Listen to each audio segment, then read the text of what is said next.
मंडळी नमस्कार. जय महाराष्ट्र. महाराष्ट्राच्या राजकारणात अतिशय महत्त्वाच्या घडामोडी चांगल्याच आता रंगतायत. यामध्ये मुंबई असेल, पुणे असेल, ठाणे, नवी मुंबई, नागपूर, नाशिक या ठिकाणी झालेल्या महानगरपालिकेच्या निवडणुकीच्या नंतर जोरदार घोडेबाजार सुरू झालेला आहे. संपूर्ण लक्ष लागलं होतं ते मुंबईच्या निवडणुकीच्या निकालांकडे. उद्धव ठाकरे, राज ठाकरे एकत्र आले आणि ठाकरे बंधू या ठिकाणी संपलेत. ठाकरेंकडे काहीच शिल्लक नाही असं बोलणारे एकनाथ शिंदे यांची शिवसेना मात्र मुंबईमधून ज्या 25 वर्षापासूनची सत्ता शिवसेनेची होती ती यांच्या भांडणाने भारतीय जनता पक्षाच्या हातामध्ये देण्याचं काम झाल्याची चर्चा सध्या मुंबईमध्ये रंगू लागलेली आहे.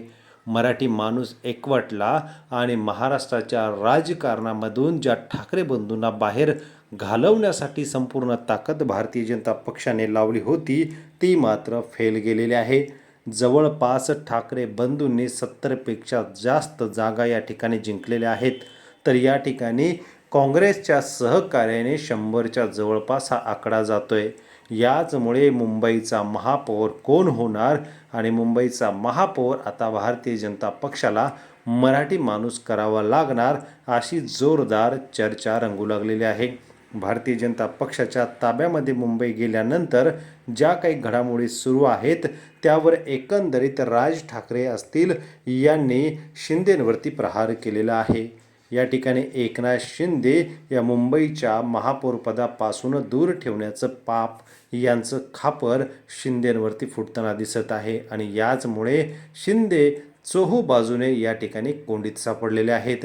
ज्या BMCवरती स्वप्न त्यांनी पाहिलं होतं मुंबईचा शिवसेनेचा महापौर बसवण्याचा ते मात्र त्यांनी आता भाजपच्या दावणीला पक्ष बांधल्याची चर्चा आहे. यातच ठाण्यामध्ये संजय केळकर भारतीय जनता पक्षाचे आमदार यांनी कठोर भूमिका घेतलेली आहे. तर नवी मुंबईमध्ये वारंवार शिंदेंना डिवचणारे गणेश नाईक यांनी मात्र शिंदेंच्या सेनेचा टांगापलटी घोडे बेपत्ता ज्या पद्धतीने सांगितलं त्या पद्धतीने करून दाखवलेलं आहे. नवी मुंबईमधून या ठिकाणी सत्ता स्थापनेसाठी शिंदे गटाची आवश्यकता नाही.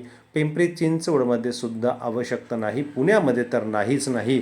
नागपूर तर हा भाजपचा बालेकिल्ला म्हणून झाला आहे. मात्र या ठिकाणी मुंबईमधून 29 नगरसेवक जे निवडून आलेत 56 ते 60 नगरसेवक त्यांच्याकडे घेऊन गेले आणि त्यांच्यापैकी अर्धेच नगरसेवक या भारतीय जनता पक्षाच्या कृपेने झाले. याची सुद्धा चाहूल आता शिंदेने लागलेली आहे की आता आपल्या पक्षाची उलटी गिनती भारतीय जनता पक्षाने सुरुवात केलेली आहे की काय हाही यामागचा संशोधनाचा विषय आहे. मंडळी मुंबईचा महापौर भारतीय जनता पक्षाला आता जो करायचा आहे ते बाजूला राहिलेच, मात्र शिंदेंकडे गेलेले नगरसेवक हे ठाकरेंच्या संपर्कात आलेले आहेत. जवळपास 13 ते 12 नगरसेवक हे पुन्हा एकदा ठाकरेंच्या मातोश्रीच्या संपर्कात आहेत. आम्हाला पुन्हा यायचं आहे आणि मुंबईचा महापौर हा ठाकरेंचाच, मराठी माणसाचाच बालेकिल्ला असलेली मुंबई हे पुन्हा एकदा ठाकरेंच्या ताब्यात द्यायचं आहे असं सुद्धा यातील नगरसेवकांचं म्हणणं आहे. म्हणूनच या नगरसेवकांना सध्या मुंबईच्या हॉटेलमध्ये ठेवण्यात आलेलं आहे. तरीसुद्धा कोंडून आणि दांबून ठेवलेले शिवसैनिक पुन्हा आपल्याकडे येतील असा विश्वास ठाकरेंनी व्यक्त केलेला आहे. देवाच्या मनात असेल तर महापौर असाच होईल, आमचाच होईल असं सांगून त्यांनी ट्विस्ट आणलेला आहे. याबाबत आपल्याला काय वाटतं कमेंट करा.